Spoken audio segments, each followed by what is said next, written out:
Hello students, welcome back to Prepon.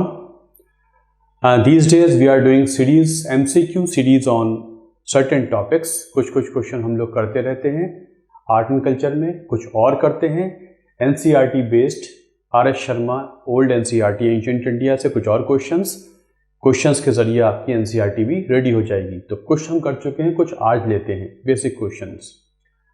तो which of the following is not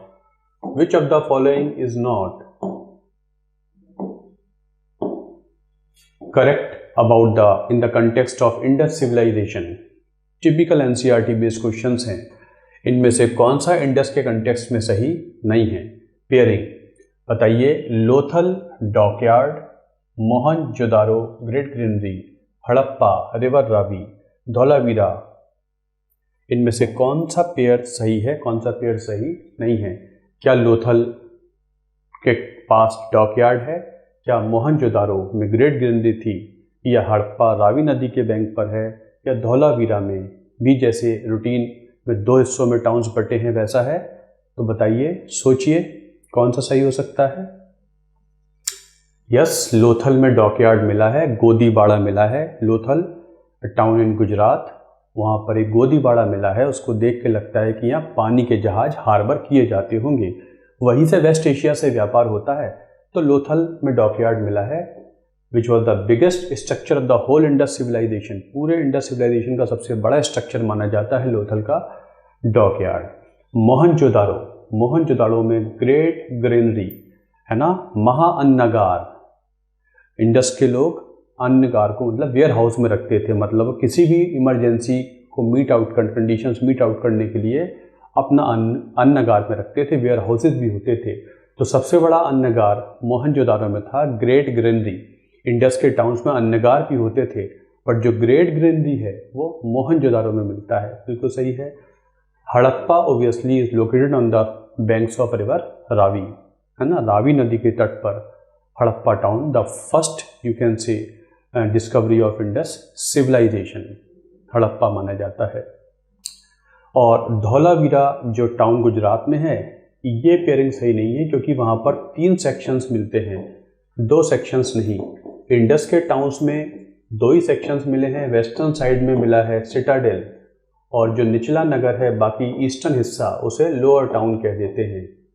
तो western side में टीले पे बना हुआ सिटाडेल है, बाकी छोटा हिस्सा जो बाकी शहर है वो लोअर टाउन कहलाता है। लेकिन धौलावीरा 3 भागों में विभाजित है, सिटाडेल है, मिडिल टाउन है, फिर लोअर टाउन है। The city which shows 3 divisions is Dholavira. तो that is not correct, which is in Gujarat. ये गुजरात में है Dholavira. So see, this is dockyard का एक ये सीन बना हुआ है, और ये लोथल है बिल्कुल on the mouth of gulf of Cambay, Khambhat की खाड़ी के बिल्कुल माउथ पर बना हुआ है लोथल। ये धौलावीरा है, कच्छ में है धौलावीरा। ये है Harappa on the banks of river Ravi. Harappa Mohenjodaro, और ये हड़प्पा है यहाँ की तरफ, ये मोहनजोदारो है। सो दिस इज लोथल, बिल्कुल यहाँ पर, this is Dholavira. Sutkagendor, western most site of Indus civilisation. चलिए next question. Which of the following crafts was not known to Indus people? Which of the following crafts was not known to Indus people? आप लोग questions का pattern देखेंगे पिछले कुछ सालों में, तो ये क्वेश्चंस आपको बिल्कुल वैसे ही मिलेंगे, बिल्कुल उसी पैटर्न पे क्वेश्चंस फ्रेम किए हैं मैंने। Which of the following crafts was not known to Indus people? Did they know anything about brick making? क्या वो ईंटें बनाना जानते हैं? मेटल कास्टिंग जानते हैं? आयरन स्मिथी जानते हैं? शिप बिल्डिंग जानते हैं? कौन सा इन्हें पता नहीं था? आप बहुत आसानी से बता देंगे कि ईंटें मिल जाती हैं, यूनिफॉर्म साइज की ईंटें मिल जाती हैं, क्यूबॉइडल शेप में मिल जाती हैं, 1:2:4 के प्रपोर्शन में बनी हुई हैं, ईंटों से ही बने थे वहाँ के स्ट्रक्चर्स। तो ब्रिक मेकिंग एक बड़ा क्राफ्ट हुआ करता था। मेटल कास्टिंग होती है, ब्रॉन्ज की डांसिंग गर्ल की स्टैचू मिली है, और भी ब्रॉन्ज के वेपन्स मिले हैं, यूटेंसिल्स मिले हैं। Yes, they knew metal casting very well, है ना। और आयरन की खोज अभी नहीं हुई है। अभी आयरन तो ईस्टर्न इंडिया में डिस्कवर होगा और इंडस वैली तो north west part of India में रहते हैं। आयरन के बारे में इंडस के लोगों को कोई नॉलेज नहीं है। गोल्ड के बारे में है, सिल्वर के बारे में है, ब्रॉन्ज है, आयरन के बारे में पता नहीं है, कॉपर के बारे में है। शिप बिल्डिंग, लोथल में डॉकयार्ड है और शिप्स के टेराकोटा टॉयज भी मिले हैं, तो शिप बिल्डिंग के बारे में उनको पता है। Hence iron smithy is not known. Consider the following features about Indus economy. Economy is another important topic of UPSC prelims exam. पिछले 1-2 सालों में देखिएगा किसी न किसी पीरियड से इकोनॉमी के, लैंड रेवेन्यू सिस्टम्स के बहुत ज़्यादा क्वेश्चन आने लगे हैं, तो उनको मैंने ले लिया है। इंडस इकोनॉमी के बारे में देखिए। इंडस के लोग लार्ज स्केल राइस कल्टीवेशन करते थे, क्या ये सही है? क्या वो सिक्कों में ट्रांजैक्शन करते हैं, मोनेटाइज्ड ट्रांजैक्शन है, क्या ये सही है? क्या वो वेट्स और मेजर्स यूज़ करते थे? तीनों में से कौन सा सही है, बताइए। Typical NCERT based question, R S Sharma, ancient India, old NCERT.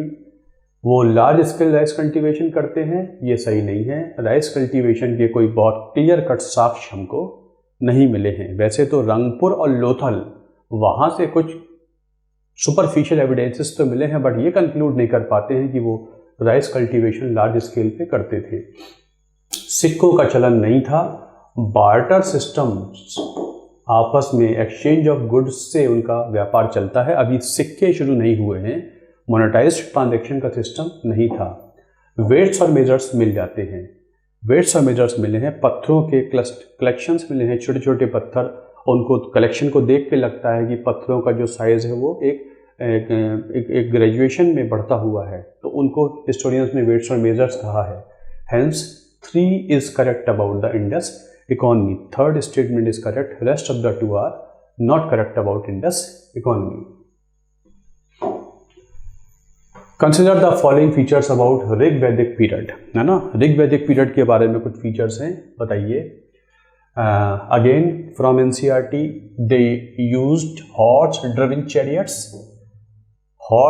chariots इस्तेमाल करते थे वो। आयरन वेपनरी इस्तेमाल करते थे वो। इंट्रा क्लैन मिलिट्री वॉरफेयर होता था। मेंटेनिंग अ स्टैंडिंग आर्मी, इनमें से कौन सा उनके सिस्टम्स के बारे में सही है? क्या वो रथ इस्तेमाल करते थे अपनी इंटर ट्राइबल वॉर्स के लिए? Yes, they brought horse with them and they used to use chariots. Indus के समय में हमें हॉर्स के, कोई इंडस वैली में हॉर्स के साक्ष्य नहीं मिलते क्लियर कट, लेकिन यहाँ पर हमको हॉर्स के साक्ष्य मिल जाते हैं। वेदों में हॉर्स के बारे में बात की गई है, तो yes, they used horse with chariots, यही उनका मेन मोड ऑफ वॉरफेयर था। आयरन वेपनरी अभी इस्तेमाल नहीं होता है। हम ऋग्वैदिक पीरियड की बात कर रहे हैं, 1500 से 1000, और अभी आयरन के बारे में पता नहीं है। आयरन एज तो 1000 BC में शुरू होगी, तो ये भी सही, सही नहीं है। यस, आपस में इंट्रा ट्राइबल वॉर्स होती थी, आपस में कबीले एक दूसरे से लड़ते रहते हैं, ये सही है। दूसरे कबीलों से भी होती है और विद इन द कबीला also they used to fight with each other, ये भी होता है। स्टैंडिंग आर्मी जैसी, अभी ऐसा नहीं है कि बाकायदा सेना बनी हुई है लड़ाई करने के लिए, सैनिक भर्ती हैं, ऐसा नहीं है। जो कबीले के लोग हैं वही सैनिक भी बन जाते हैं और आम एडमिनिस्ट्रेटिव सिस्टम भी चलाते हैं। कोई स्टैंडिंग आर्मी रखी हुई हो ऐसा नहीं है, इसलिए दूसरा सही नहीं है, तीसरा सही नहीं है। First and third are correct. Next question, which of the following pairs is incorrectly matched? Incorrectly, इन छोटे छोटे पॉइंट्स पे ध्यान दिया करिए। Which of the following pairs is incorrectly matched? Rigveda में गायत्री मंत्र है, सामवेद इंडियन मेडिसिन के बारे में है, उपनिषद ब्राह्मण से डील करता है, शिक्षा फोनेटिक्स से डील करती है, ये वैदिक लिटरेचर की किताबें हैं। इनमें कौन सा पेयर सही है? ऋग्वेद कंटेन्स गायत्री मंत्र। ऋग्वेद के 3rd मंडल में गायत्री मंत्र होता है। ऋग्वेद में 10 मंडल हैं, 10 किताबें हैं। ऋग्वेद कंप्राइजेस 10 मंडल्स, उनमें जो 3rd मंडल है उसी में गायत्री मंत्र हुआ करता है। 3rd mandal is in the name of rishi Vishwamitra. ये जो मंडल हैं, जो बुक्स हैं, 10 किताबों को मिला के ऋग्वेद कहते हैं। उनमें जो तीसरा मंडल है ये ऋषि विश्वामित्र के नाम पर है, मतलब इसका कंपोजिशन, उनकी कंपाइलेशन उनकी फैमिली ने किया है। तो उनके नाम पर है। तो Gayatri mantra is part of third mandal of Rigveda.